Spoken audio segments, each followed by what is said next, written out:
দেশ পরিচয়ে যদিও আমরা বাংলাদেশি সবাই, মুসলিম বলে আমাদের কোন সীমানা তো বাধা নাই, দেখে না? মুসলিম পরিচয়ে আমাদের সীমানা বাধা নাই।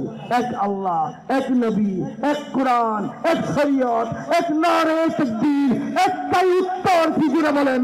আল্লাহু আকবার। নারে তাকবীর, নারে তাকবীর।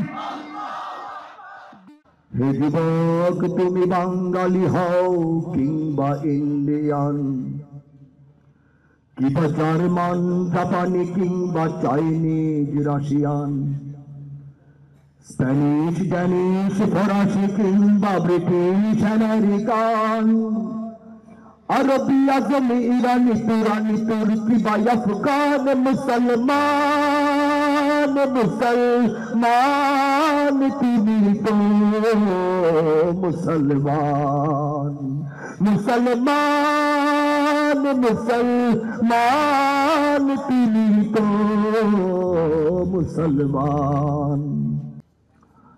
আলহামদুলিল্লাহ, আমরা সবাই অন্তর থেকে বলি আলহামদুলিল্লাহ। আজকের এই কিরাত মাহফিল অত্যন্ত চমকপ্রদ, পবিত্রতম, সুন্দর, সুসজ্জিত, সুশৃঙ্খল এবং সম্মোহনী একটি আয়োজন, একটা জান্নাতি পরিবেশ এখানে কায়েম হয়ে গেছে। দূর থেকে যখন দেখি, গাড়ি থেকে, রাস্তা থেকে, কত যে সুন্দর লেগেছে এটা বলে বোঝাতে পারবো না। বলি আলহামদুলিল্লাহ। পৃথিবীতে কোরআনের সুর, কোরআনের ধ্বনি এর চাইতে শ্রুতি মধুর, এর চাইতে অন্তরকে শান্তি দেনেওয়ালা আর কোনো আওয়াজ নাই। ঠিক না বলে বলেন? আজকের মাহফিলটা কোরআনের মাহফিল, তিলাওয়াতের মাহফিল। আমি এখানে শ্রোতা হিসেবে আসার চেষ্টা করতে করতে দেরি হয়ে গেছে, আর অল্প কিছু কথাবার্তা, একটু সুরের ঝলক হয়তো বা অনেক তরুণদের আগ্রহ আছে। এই ইনশাল্লাহ আস্তে আস্তে হবে। আমি 10 মিনিট কুরআনুল কারীমের উপরে একটু আলোকপাত করব। এই পবিত্র কুরআনুল কারীম, আল্লাহ বলেন বাল হুয়া কুরআনুম মাজিদ ফি লাওহিম মাহফুজ। এটা সৃষ্টিকুলের আল্লাহ সৃষ্টিকর্ম যে শুরু করেছেন, আসমান, জমিন, দুনিয়া, এরও অন্তত 50 বছর আগেই, 50,000 বছর আগে এটা লৌহে মাহফুজে মাহফুজ সংরক্ষিত আছে। বলেন সুবহানাল্লাহ। বিশ্ববাসীর জন্য জীবন বিধান হিসাবে এটা দুনিয়াতে এসেছে 1,500 বছর আগে, কিন্তু এটা আল্লাহর কাছে সংরক্ষিত কত বছর আগে এটা আমরা বলতে পারবো না। এই কোরআন যে নবীর উপর নাজিল হয়েছে, সেই নবীদের শ্রেষ্ঠত্ব অর্জন করেছেন। বলেন সুবহানাল্লাহ। যে ফেরেশতা এই কোরআন রাসূলের কাছে নিয়ে এসেছেন, সেই ফেরেশতা সমস্ত মালায়েকা বা ফেরেশতাদের সর্দার নির্বাচিত হয়েছেন। বলেন সুবহানাল্লাহ। আর এই কোরআন যে উম্মার জন্য এসেছে, সেই উম্মাহ হিসেবে আমরাও পৃথিবীতে শ্রেষ্ঠ জাতি, শ্রেষ্ঠ উম্মত। বলি সুবহানাল্লাহ। এই কোরআনটা আল্লাহ পাক বলেছেন লা রাইবা ফি। এই কথাটা পৃথিবীর আর কেউ নিজের সৃষ্টিকর্ম সম্পর্কে বলতে পারে না। ঠিক কিনা বলেন? বাগদাদ অথবা দামেস্ক, হয়তো আমার ঠিক মনে পড়ছে না, ইরাকের রাজধানী বাগদাদ অথবা সিরিয়ার দামেস্ক, সেখানের এক বাজারে এক ব্যক্তি ছিল যার পেশা ছিল সে নকল করত। নকল মানে কি? ওই দেখে দেখে কপি করা, একটা কপি থেকে আরো কপি তৈরি করা, দলিল নকল করে না? এই লোকটার কাজই ছিল, অত্যন্ত সুন্দর হাত, নির্ভুল সে কাজ করতে পারত। তার কাছে ইহুদিরা তাওরাত নিয়ে আসতো, খ্রিস্টানরা তাদের ইনজিল নিয়ে আসতো, জাবুর নিয়ে আসতো, জাবুরওয়ালারা, আর মুমিনরা কোরআন নিয়ে যেতেন। তখন তো ছাপাখানা নাই এত, কাজে যার প্রয়োজন এক কপি দিয়ে যে আমাকে এটা 5টা কপি, 7টা কপি বা একটা কপি বানায় দিবেন, এই কাজটা তিনি করতেন। পেশাগতভাবে তিনি একজন নকলবিদ।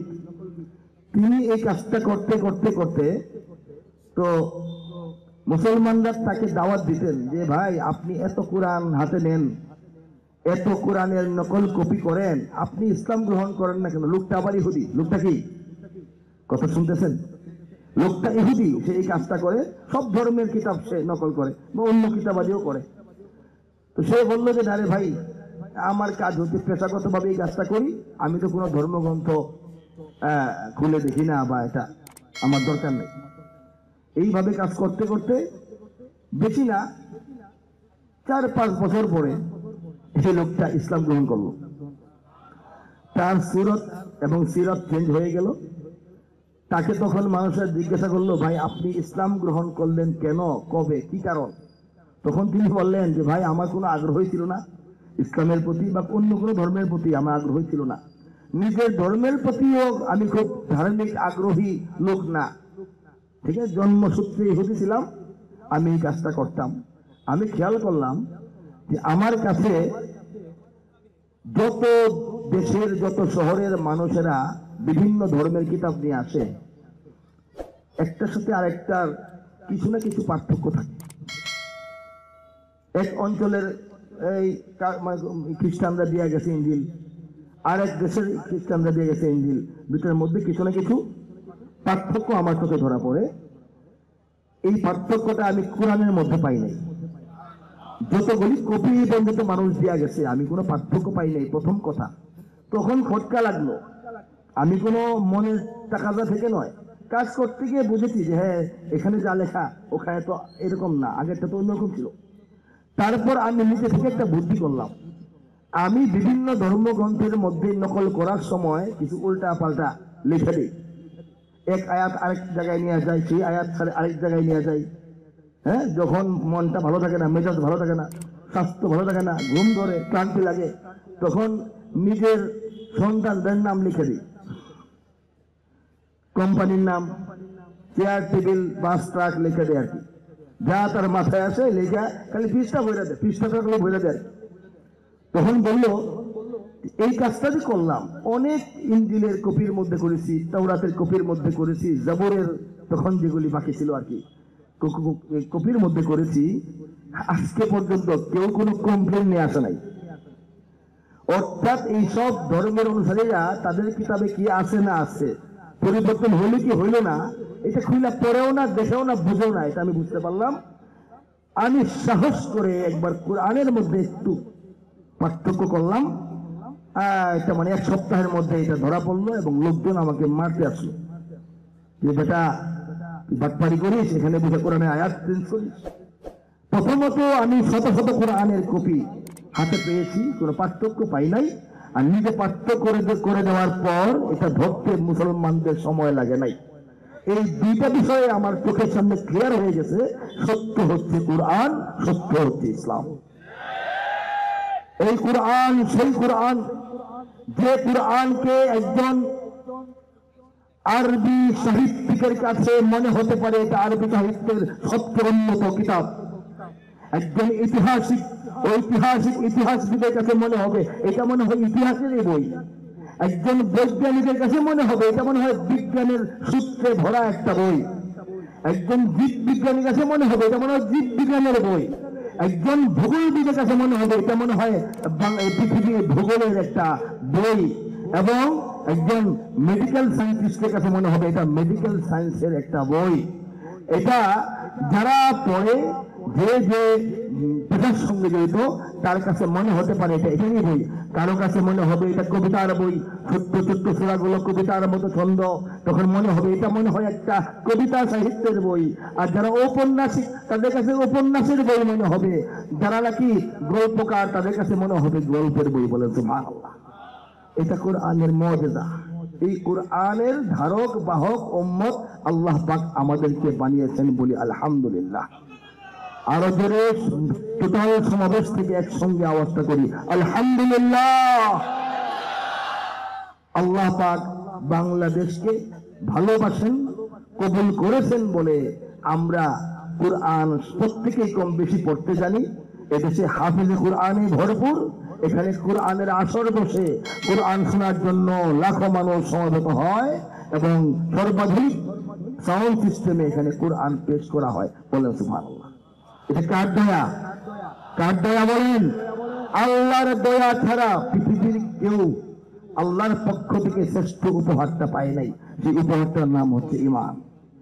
ঠিক কিনা বলেন? হযরত নূহ আলাইহিস সালাম বড় নবী, সন্তানের কপালে ঈমান জুটে নাই। হযরত লূত আলাইহিস সালাম তার সহধর্মিণী, তার প্রিয় ধর্মিণী, তার জীবন সঙ্গিনী কপালে ঈমান জুটে নাই।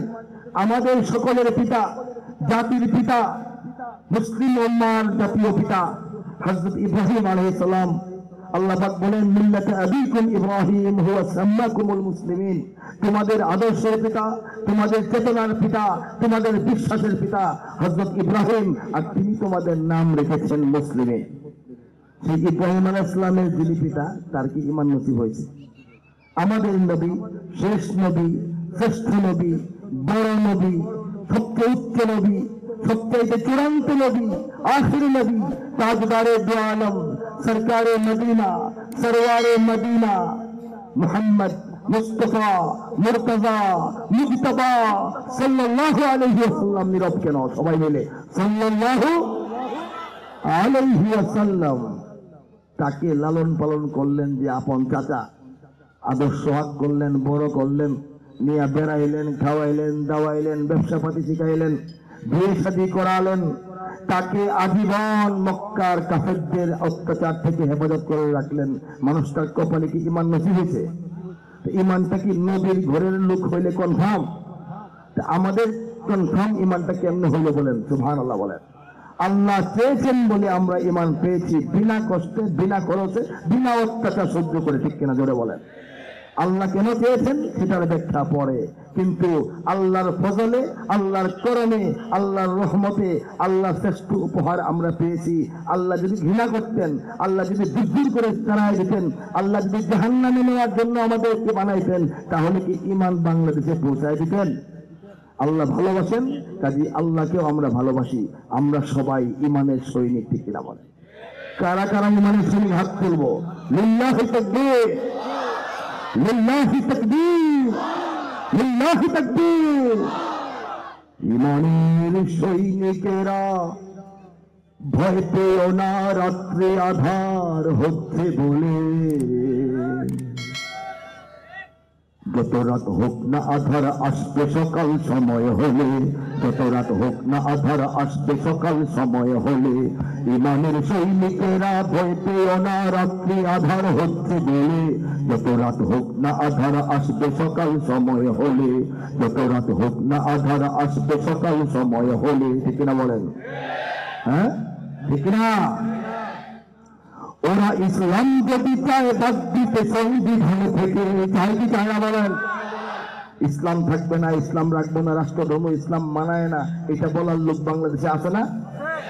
ইসলাম থাকে না নাকি সে নিজেই থাকে না? ওরা ইসলাম যদি চায় বাদ দিতে সংবিধান থেকে, মোরা ইসলাম দিয়ে এই রাষ্ট্রটাকেই রাখবো ঢেকে। ওরা কোরআনকে অসম্মান যদি দেয় দেখবে সেকে, ওরা কোরআনকে অসম্মান যদি দেয় দেখবে সেকে। কাফনের পরব কাপড় গায়ে শহীদের রক্ত মেখে, কাফনের পরব কাপড় গায়ে শহীদের রক্ত মেখে। শহীদের রক্ত ধারায় এদেশের পাড়ায় পাড়ায়, শহীদের রক্ত ধারায় এদেশের পাড়ায় পাড়ায়। সময়ের এক ইশারায়, সময়ের এক ইশারায় লক্ষ আগুন উঠবে জ্বলে, সময়ের এক ইশারায় লক্ষ আগুন উঠবে জ্বলে। ঈমানের সৈনিকেরা ভয় পেও না, রাত্রি আধার হচ্ছে বলে। যত রাত হোক না আধার আসবে সকাল সময় হলে, যত রাত হোক না আধার আসবে সকাল সময় হলে। ঠিক কিনা জোরে বলেন? সময়ের আগে কিছু হয় না। লাকড়ি ঝনঝনে শুকনো না হলে আগুন ধরে না। বাংলাদেশ সহ গোটা বিশ্বে, বিশেষ করে নির্যাতিত মুসলিম বিশ্বে তাকিয়ে দেখুন, সমস্ত মুসলমানদের অন্তর শুকাইতে শুকাইতে কয়লা হয়ে যাচ্ছে। অত্যাচার, নির্যাতন, নিপীড়ন, নিষ্পেষণ, বিতাড়ন, সব ধরনের নির্যাতনের শিকার হতে হতে মুসলমানদের অন্তরগুলি, কলেজাগুলি মনে হয় শুকিয়ে কয়লা হয়ে যাচ্ছে, কাঠ হয়ে যাচ্ছে। ঠিক কিনা বলেন? আল্লাহ পাক রব্বুল আলামিন আমাদের অন্তরগুলিকে শুকাচ্ছেন, বলেন আলহামদুলিল্লাহ। ভালো করে শুকানোর পর সহজেই ইমানের আগুনটা দাও দাও করে সারা দুনিয়ায় চলে যাবে, ঠিক না? সেই অপেক্ষায় আমরা আসি না নাই বলেন? এদেশে আল্লাহ আকবরের সুরে সূর্য ওঠে, এদেশে আল্লাহ আকবরের সুরে সূর্য ডোবে, এদেশে আল্লাহ আকবরের সুরে সূর্য ওঠে, এদেশে আল্লাহ আকবরের সুরে সূর্য ডোবে। এদেশের মাল্লা মাঝি কিষান মজুর সবার ঠোঁটে সোনারে লা ইলাহা ইল্লাল্লাহর জিকির ওঠে, এদেশের মাল্লা মাঝি কিষান মজুর সবার ঠোঁটে সোনারে লা ইলাহা ইল্লাল্লাহর জিকির ওঠে। ইমানের তপ্ত আগুন জ্বলছে সবার বুকে বুকে, সে আগুন দেশ হতে দেশ দেশান্তরে জ্বলতে হবে। এদেশে আল্লাহ আকবরের সুরে সূর্য ওঠে, এদেশে আল্লাহ আকবরের সুরে সূর্য ডোবে। আমার সঙ্গে উচ্চারণ করে দেখেন, সাহস বাড়বে। এদেশে আল্লাহ আকবরের সুরে সূর্য ওঠে, এদেশে আল্লাহ আকবরের সুরে সূর্য ডোবে। ঠিক এরা বলেন? এদেশের পথে ঘাটে,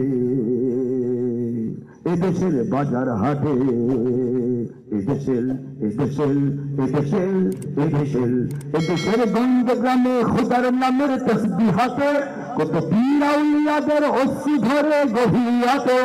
বিদেশের সন্তানেরা মক্তবে যায় কুরআন বুকে, বিদেশের সন্তানেরা মক্তবে যায় কুরআন বুকে, সেদেশে আল কুরআনের শাসন কায়েম করতে হবে। এদেশে আল্লাহ আকবরের সুরে সূর্য ওঠে, এদেশে আল্লাহ আকবরের সুরে সূর্য ডোবে, এদেশে আল্লাহ আকবরের সুরে সূর্য ওঠে, এদেশে আল্লাহ আকবরের সুরে সূর্য ডোবে। কথা ঠিক কিনা জোরে বলেন? এদেশের জলে স্থলে, এদেশের এদেশের ফুল ফসলে, এদেশের এদেশের এদেশের এদেশের এদেশের সবুজ মাটি সবুজ ঘাসে সবুজ বনে, মদিনার সবুজ মিনার ঝলসে ওঠে দুই নয়নে। এদেশের সবুজ মাটি সবুজ ঘাসে সবুজ বনে, মদিনার সবুজ মিনার ঝলসে ওঠে দুই নয়নে। এদেশের শিকড় তো নয় দিল্লিতে বা ওয়াশিংটনে, এদেশের শিকড় তো নয় দিল্লিতে বা ওয়াশিংটনে, এদেশের শিকড় জানি ছড়িয়ে আছে দূর আরবে। এদেশে আল্লাহ আকবরের সুরে সূর্য ওঠে, এদেশে আল্লাহ আকবরের সুরে সূর্য ডোবে, এদেশে আল্লাহ আকবরের সুরে সূর্য ওঠে, এদেশে আল্লাহ আকবরের সুরে সূর্য ডোবে। এটা আমাদের আত্মপরিচয়। আত্মপরিচয় না জানলে একটা জাতি চেতনার দিক থেকে অচেতন হয়ে যায়। আর অচেতন মানুষ, সম্প্রদায়, জাতি যাই বলেন, এটাকে সহজে মেরে ফেলা সহজ। যারা এই বাংলাদেশকে হত্যা করতে চায়, এই জাতিকে হত্যা করতে চায়, হত্যাকে এভাবে করে। একটা দেশকে হত্যা করে কিভাবে? হত্যা অর্থ হলো দেহ থেকে আত্মাকে বিচ্ছিন্ন করা। ঠিক না বলেন? আপনাকে কেউ অনেক মারলো, পেটালো, কিন্তু আপনি বেঁচে আছেন, মানে বেঁচে আছেন। বেশি পেটালো না, কিন্তু আপনার রূহ চলে গেল, আপনি মরে গেলেন। ঠিক না বলেন? কাজেই দেহ থেকে আত্মা বিচ্ছিন্ন করতে পারলেই মেরে ফেলা যায়। এই বাংলাদেশটা হচ্ছে একটা দেহ, একটা বডি। এই বডি যে আত্মার সাহায্যে চলমান থাকে, সেই আত্মার নাম হচ্ছে ইসলাম। যারা বাংলাদেশ এবং এই জাতিকে হত্যা করতে চায়, তারা বাংলাদেশের চিন্তা, চেতনা, অনুভূতি, উপলব্ধি, গণমানুষের মধ্য থেকে, নতুন প্রজন্মের দিল দেমাগ থেকে, শিক্ষা থেকে, শিক্ষাসূচি থেকে, সংস্কৃতি থেকে, সর্বত্র থেকে ইসলামকে বিচ্ছিন্ন করে ফেলতে চায়। ঠিক না বলেন? এটা কি সম্ভব? এটা কি আল্লাহ পাক হইতে দিবেন? ওয়ামাকারু ওয়ামাকারাল্লাহ শুরুতে তেলাওয়াত করেছি, আল্লাহু খায়রুল মাকিরিন। আল্লাহ বলেন আমার দুশমনরা, দ্বীনের দুশমনরা, ইসলামের দুশমনরা, কোরআনের দুশমনরা, সত্যের দুশমনরা ষড়যন্ত্র চক্রান্ত উপর্যুপরি একের পর এক করতেই থাকে। আর আমি আল্লাহ আমার জায়গা থেকে আমার মতো করে আমার পরিকল্পনা ঠিক করে রাখি। বলেন সুবহানাল্লাহ। আল্লাহু খায়রুল মাকিরিন, আল্লাহই শ্রেষ্ঠ পরিকল্পনাকারী। বলেন সুবহানাল্লাহ।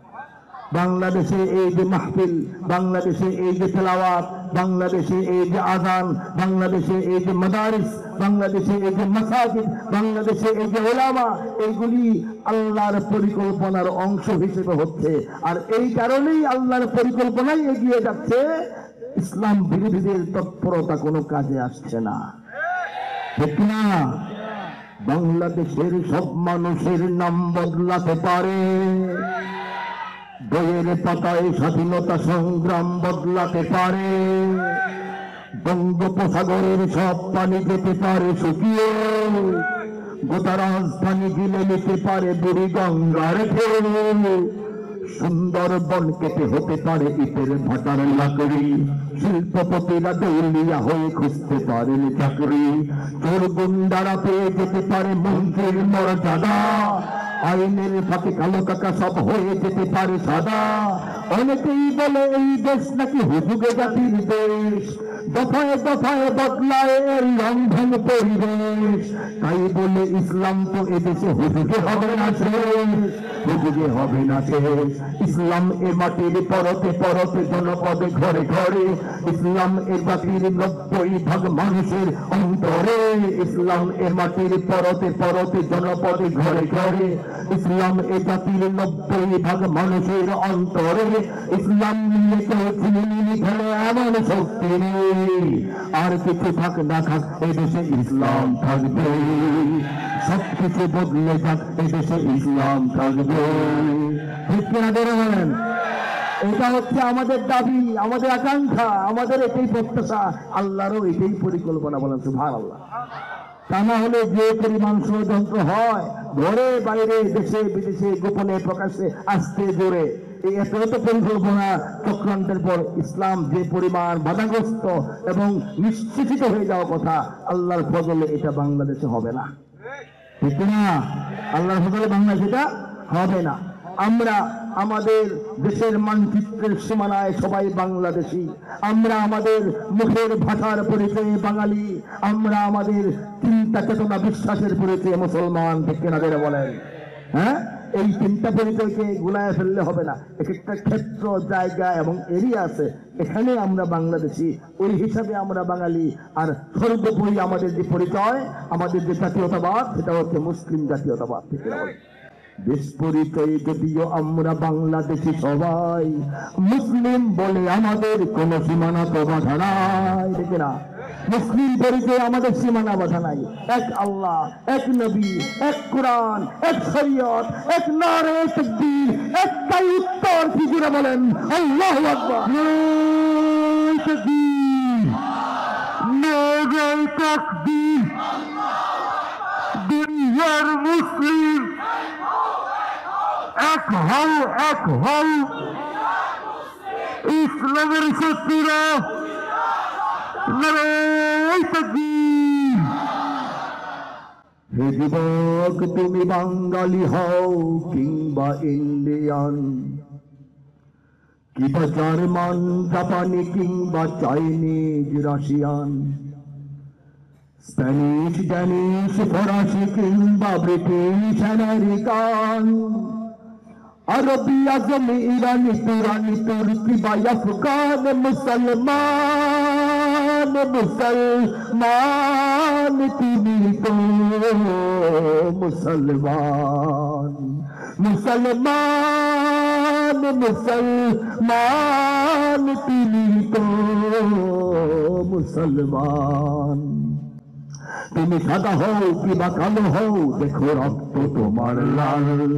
সুখী হও কিবা দুঃখী হও, দেখো ইমান নির্ভেজাল। কাছে রাও কিবা দূরে রাও, তবু কাবায় তোমার ঘর। স্লোগানে তোমার কেটে ওঠে আজ পৃথিবীটা থরথর। মৃত্যু তোমায় জানায় সালাম, দূরে থাকে শয়তান। মুসলমান মুসলমান তুমি তো মুসলমান।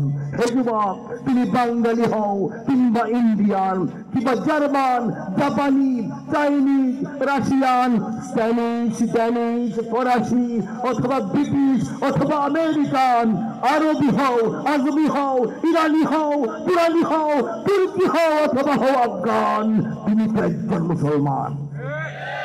এই যে উম্মাহ চেতনা, এই যে মুসলিম জাতীয়তাবাদের ধারণা, এইটাকে বহন করে, এইটাকে ধারণ এবং লালন করে বাংলাদেশের 20 কোটি মুসলমানকে দেশ প্রেমে সমৃদ্ধ হয়ে কালেমার পতাকা উঁচা করে ইজ্জতের সঙ্গে বেঁচে থাকতে হবে।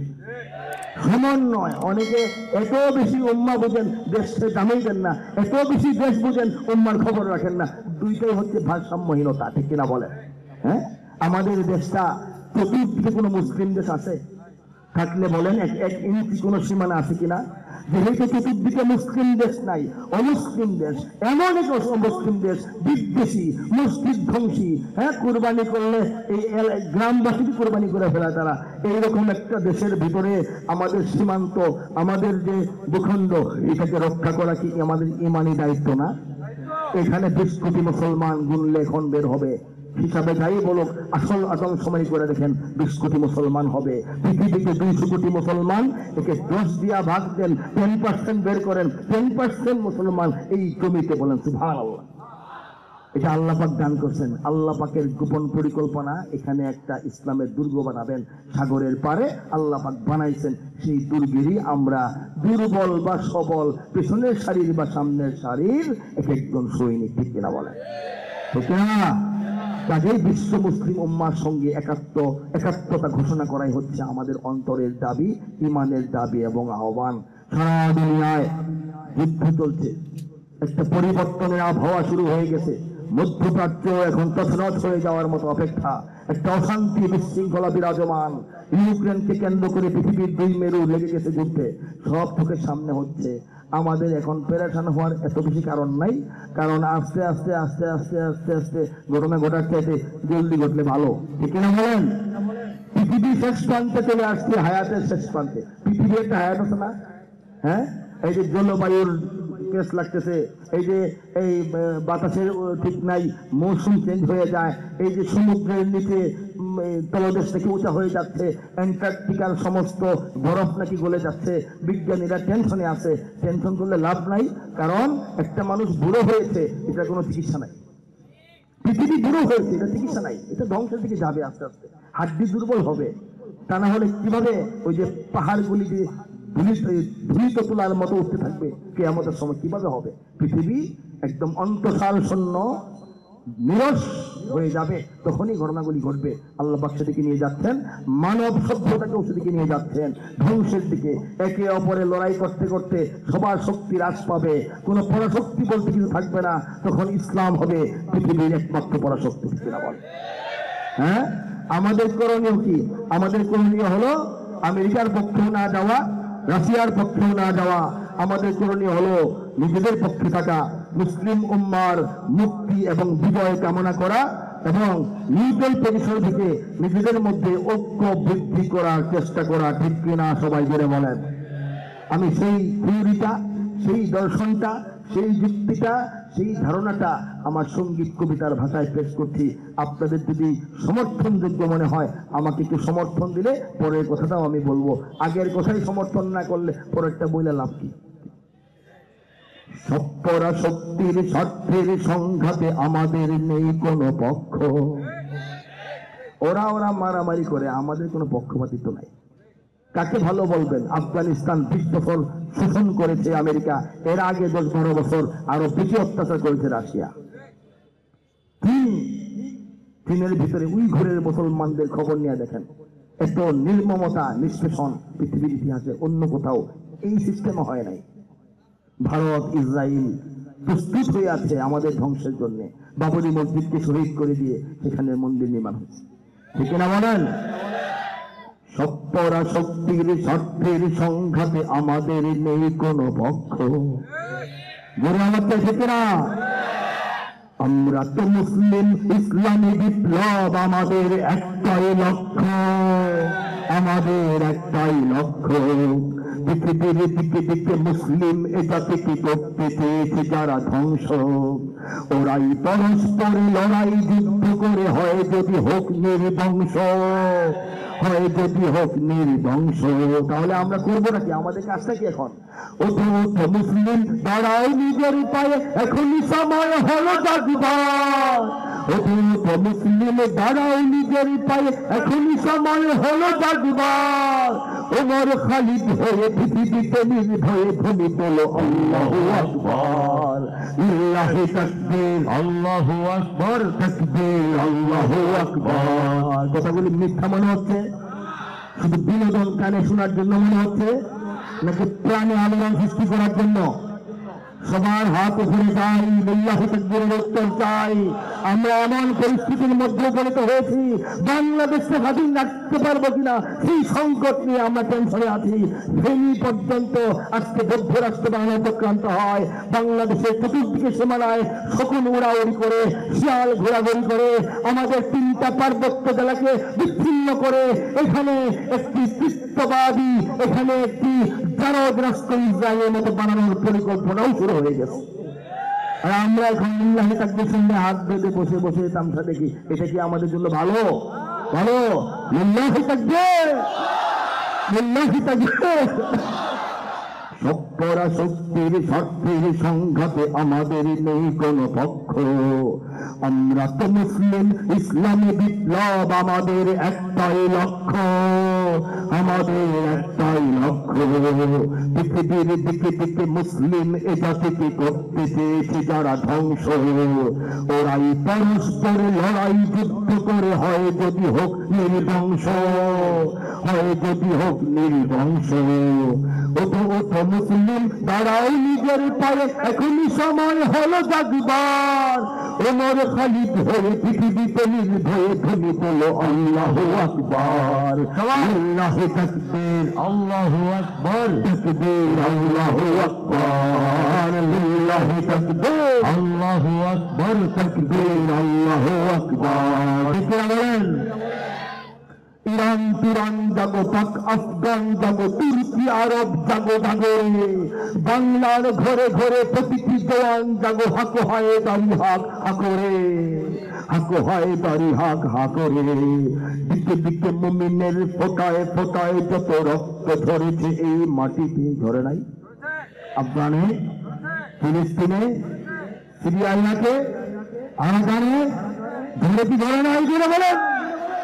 দিকে দিকে মুমিনের ফোটায় ফোটায় যত রক্ত ঝরেছে এই মাটিতে, এক হয়ে আজ লড়ো, কতটা আঘাত করো, গুনে গুনে জালিমের ঘাটিতে, গুনে গুনে জালিমের ঘাটিতে। মা বোনের হাহাকার, শিশুদের চিৎকার পারেনি থামাতে হয় যাদের, মা বোনের হাহাকার, শিশুদের চিৎকার পারেনি থামাতে হয় যাদের। প্রতিশোধ নাও আজ, ওরাই জুলুমবাজ, জ্বালিয়ে পুড়িয়ে দাও তাদের, জ্বালিয়ে পুড়িয়ে দাও তাদের। যদি এক হও তবে তোমরাই জয়ী হবে, ওরা তো পাবে না পথ ভাগবার। ওমর খালিদ হয়ে পৃথিবীতে নির্ভয়ে ধ্বনি তোলো আল্লাহু আকবার, লিল্লাহি তাকবীর, আল্লাহু আকবার, তাকবীর, আল্লাহু আকবার, লিল্লাহি তাকবীর, আল্লাহু আকবার, তাকবীর, আল্লাহু আকবার। সত্যের সংগ্রামে আমরা তো হারব না, আমরাও ছাড়ব না তাদের। সত্যের সংগ্রামে আমরা তো হারব না, আমরাও ছাড়ব না তাদের। ওই আয় ছুটে আয়, ওই শোনা যায়, সুপার পাওয়ার আজ কাদের, সুপার পাওয়ার আজ কাদের। থামেনি ফিলিস্তিন, মানেনি তো কাশ্মীর, হারেনি ইরাক কিংবা আফগান। হেরেছে? থামেনি ফিলিস্তিন, মানেনি তো কাশ্মীর, হারেনি ইরাক কিংবা আফগান, পারেনি ভারত, চীন, আমেরিকা বাংলায় মুখে দিতে ইমানের উত্থান, মুখে দিতে ইমানের উত্থান। কোন পরাশক্তির শক্তি সাহস নেই আমাদের ধরে বেঁধে রাখবার, কোন পরাশক্তির শক্তি সাহস নেই আমাদের ধরে বেঁধে রাখবার। ওমর খালিদ হয়ে পৃথিবীতে নির্ভয়ে ধ্বনি তোলো আল্লাহু আকবার, লিল্লাহি তাকবীর, আল্লাহু আকবার, তাকবীর, আল্লাহু আকবার, লিল্লাহি তাকবীর, আল্লাহু আকবার, তাকবীর, আল্লাহু আকবার, লিল্লাহি তাকবীর, লিল্লাহি তাকবীর। কথাগুলো ঠিক আছে কিনা বলে? তরুণ বন্ধুরা অনেকে এখানে, আর কি শোনার আগ্রহ আছে আমাকে একটু বলতে হবে।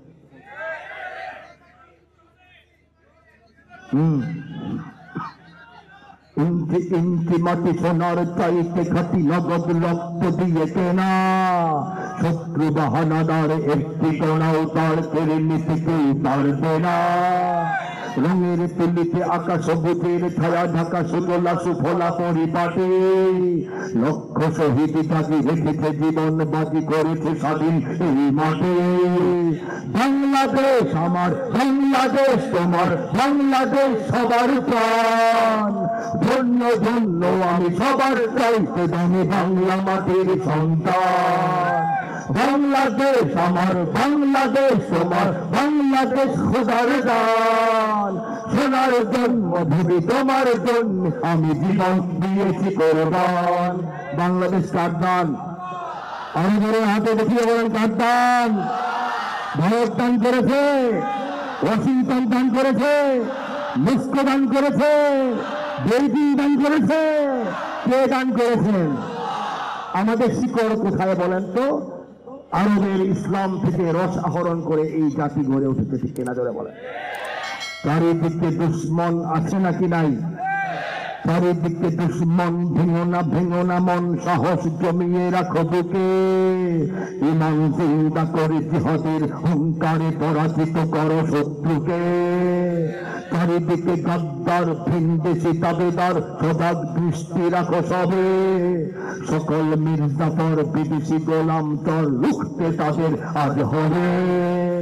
বাংলাদেশ আমার, বাংলাদেশ তোমার, বাংলাদেশ অম্লান, বুকে রক্ত ঢেলে রেখেছি সবাই মিলে মাতৃভাষার সম্মান। বাংলাদেশ আমার, বাংলাদেশ তোমার, বাংলাদেশ চিরমহান, এ মাটির বুক হতে ভাজবে সারা জগতে বিশ্ব মানবতার গান, ঠিক না? অনেক দামের দেশ নাকি সস্তা দেশ? রক্ত দিয়ে স্বাধীন করেছি, অর্জন করেছি, ঘাম দিয়ে গড়ে তোলার চেষ্টা করছি, ঠিক কিনা বলেন? অনেক দামের দেশ, রক্ত ঘামের দেশ, মায়ার বাঁধন বড় বেশি, হিন্দু মুসলমান বৌদ্ধ বা খ্রিস্টান পাহাড়ি বাঙালি এক দেশে। কেন তবে সংঘাত, কেন কিসের বিবাদ, ভাই ভাই রাখো হাত হাতে, সমরে পক্ষপাতী হয়েছে শ্রেষ্ঠ জাতি, নজির দেখাও দুনিয়াতে।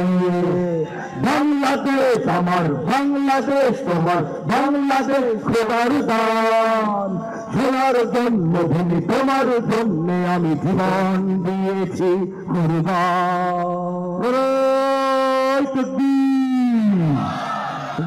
জয় তাকবীর। বাংলাদেশের শত্রুরা হুঁশিয়ার সাবধান, দুনিয়ার মুসলিম নাস্তিকদের আস্তানা ফিলিস্তিন, ফিলিস্তিন। নারায়ে তাকবীর। বাংলাদেশের প্রতি এত ভালোবাসা, এত সঙ্গীত, এত কবিতা কেন? কারণ আগেই বলেছি, রব্বুল আলামিন যে ইমানটা নবীর পরিবারের লোকদেরকেও সবাইকে দেন নাই, সেটা বাংলাদেশের সব মানুষকেই প্রায় দিয়ে দিচ্ছে। আমাদের একটা দায়িত্ব আছে, একটা কর্তব্য আছে, করণীয় আছে, আল্লাহর একটা উদ্দেশ্য আছে। আল্লাহ পাক বাংলাদেশকে পৃথিবীর মুসলিম উম্মার শুধু খেদমতে না, নেতৃত্বও কাজে লাগাচ্ছেন, বলেন আলহামদুলিল্লাহ। আরব দেশে বিশাল বিশাল মসজিদ হয়, ইমাম মুয়াজ্জিন বাংলাদেশ থেকে নেওয়া হয়। ঠিক কিনা যারা বলেন? নবীর দেশ আরব দেশ, বিশাল আরবে, হ্যাঁ, বড় বড় মসজিদ ইমাম মুয়াজ্জিন থেকে নিতে হয়, বেশিরভাগ বাংলাদেশ থেকে নিতে হয়। ঠিক কিনা? পৃথিবীতে 100-150 দেশের মধ্যে প্রতিযোগিতায় বাংলাদেশের হাফেজ সাহেবরা 1 নম্বর হয়। পবিত্র হজের পর মুসলিম উম্মার দ্বিতীয় বৃহত্তম জামায়াত তাবলীগের ইজতেমা বাংলাদেশের রাজধানীর তুরাগ নদীর পাড়ে অনুষ্ঠিত হয়। এগুলি বাংলাদেশের জন্য গৌরবের না? আল্লাহর নিয়ামত না? এটা কি ইশারা না যে তোমরা নিজেদেরকে একদম ছোট মনে করে না, আমি তোমাদেরকে বড় বানাইতেছি? ঠিক কিনা বলেন? এটা মাথায় রাখতে হবে, তাহলে সবগুলি কথাই বুঝে ধরবে যে হ্যাঁ, কেন সঙ্গীতে বা কবিতায় বা বক্তৃতায় যা বলা হচ্ছে এটার যৌক্তিকতা, সার্থকতা, প্রয়োজনীয়তা বোঝা যাবে।